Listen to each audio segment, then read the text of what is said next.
what do we find out about mine safety violations regarding Massey Energy that led to the West Virginia disaster? Well, of course, they were told by mine inspectors that they had the air going the wrong way, and they were told with plenty of advance notice. Now, there's two amazing stories about it, but first, let me tell you the exact problem. In this upper Big Branch mine, the airflow, the one that blew up, the airflow, which is key to keeping the deadly gases and the coal dust from rising to explosive levels, it was going in the wrong direction.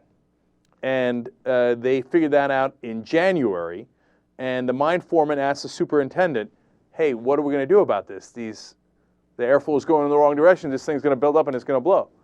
And he was told over and over again, don't worry about it.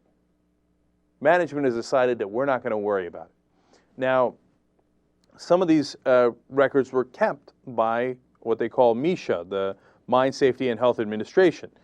The problem is, Bush, after 9/11, said that all the records of all these agencies are going to be kept secret, and nobody's going to get to find out about them. So the workers can't find out if they're working in a dangerous mine, the media can't find out, sometimes even other companies can't find out. So now, did this have anything to do with 9/11? Of course not. What does mine safety have anything to do with 9/11? No. They did that, as we've explained on numerous occasions, so that they can cover for their corporate friends who contribute to them. For example, the owner of Massey Energy is Don Blankenship, who's given over $100,000 to the National Republican Senatorial Committee and much more to individual senators that are Republicans, et cetera, et cetera. The coal mining industry altogether has given $400,000 to Republicans. Now, what do they get in return? Well, their mine violations, they get to get secret. Now, of course, there's a downside to keeping those secret. That means you don't do anything about it, and management tells you, don't worry about it, move on, and then one day the mine explodes. Now, there's a second great story from the Charleston Gazette, who, of course, has been doing a great job on this. I'm going to quote from it at length here because it's so amazing and disturbing.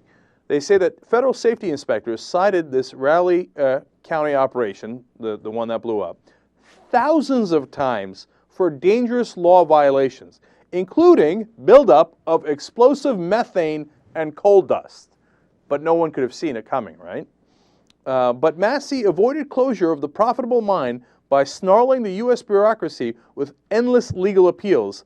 Life-saving enforcement apparently was obstructed. So what do? They hire lawyers and say the mine should be shut down. They avoid it by appealing, because the longer they keep the mine open, the more money they make. And they're willing to pay the fines later. One, their buddies in government are going to lower those fines, as we told you a couple of days ago. Elaine Chao, was the head of the Labor Department for Bush, lowered their fine for this gigantic slurry accident that was many times larger than the Exxon Valdez. She lowered the fine to $5,600.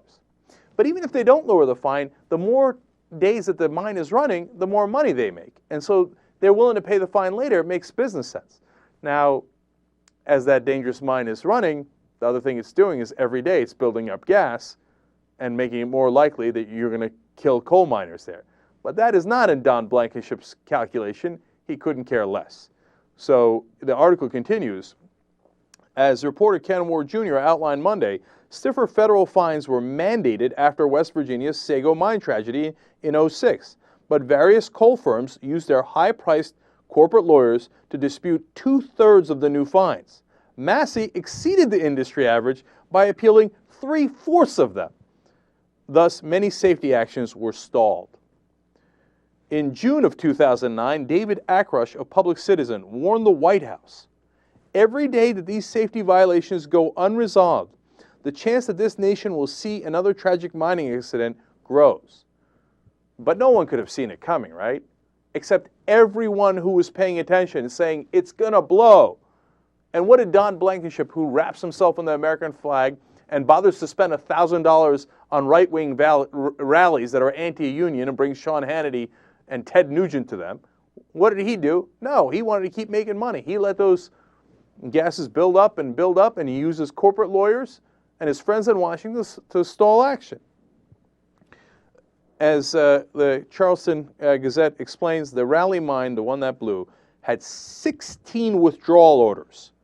saying you must withdraw from the mine, it is dangerous. And guess what happened? Massey's lawyers disputed all 16, blocking the closure of the mine until it exploded. If coal corporations want to challenge the findings, they could do so while the article explains, while gassy, dusty pits are idle, not full of workers whose lives are at stake. So the proposal here at the end of the article is, hey, if they want to appeal and they want to delay it while there are safety violations, dangerous violations that can get people killed, you should shut down the coal mine and say, hey, you know what, appeal as long as you like, but this is dangerous conditions. We'll shut it down and then we'll figure out the appeals process. My guess is all of a sudden, they're not going to appeal for that long. Those appeals are going to get resolved right away if that coal mine is shut. But if the mine isn't shut, the guys who run it obviously don't give a damn about the workers and their lives. So they're going to keep on running that mine to keep making more money. The Charleston Gazette is exactly right. From now on, the procedure should be changed so that if you have a dangerous situation that endangers people's lives, you shut down the mine and then you can appeal. Of course, that kind of sensible regulation does not stand a very good chance of getting past Washington, D.C., where these guys continue to throw more money into the pit. And by the way, if that wasn't bad enough, there's a new report out by the managing editor of Mine Safety and Health News. Her name is Ellen Smith. She says that Massey's Ruby Engine mine, a different mine than Upper Big Branch, is even more dangerous. They have more safety violations. And it's still, guess what? It's still running. So when something goes wrong at the Ruby Engine mine, people will say, no one could have seen it coming. And then we'll read you this article that she wrote about, the dangerous conditions there, and it'll be too late. When is anybody going to fix this? Very frustrating. Very, very frustrating. All right, one positive story about the mines.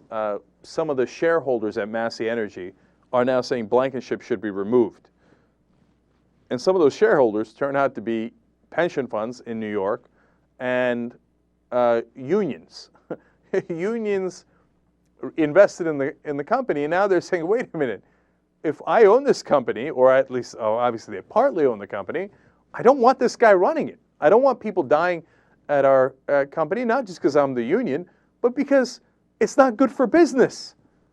Now, they say that Blankenship has nearly permanently damaged the reputation of Massey Energy, which is very accurate, and done tremendous long-term damage to the company. And he should be removed for not just not caring about his workers and taking actions that wound up leading to these deaths, but also for being a terrible CEO. And remember, Blankenship, I mean, does he care that much about the long-term well-being of Massey Energy? I'm sure he would like it to make more and more money as it goes forward, but he doesn't care that much as the shareholders. Why? Because he's already gotten his money out. Last year, he got nearly $24 million. And he's been getting that kind of money for a long, long time. So even if they fired him now, he'd be like, oh, so what? Okay? Those people died, and we had the safety violations, and we continue to have them, and maybe Massey Energy isn't doing so well, but in the meanwhile, I made tens of millions of dollars. So Blankenship wins. And that's what's wrong with our system.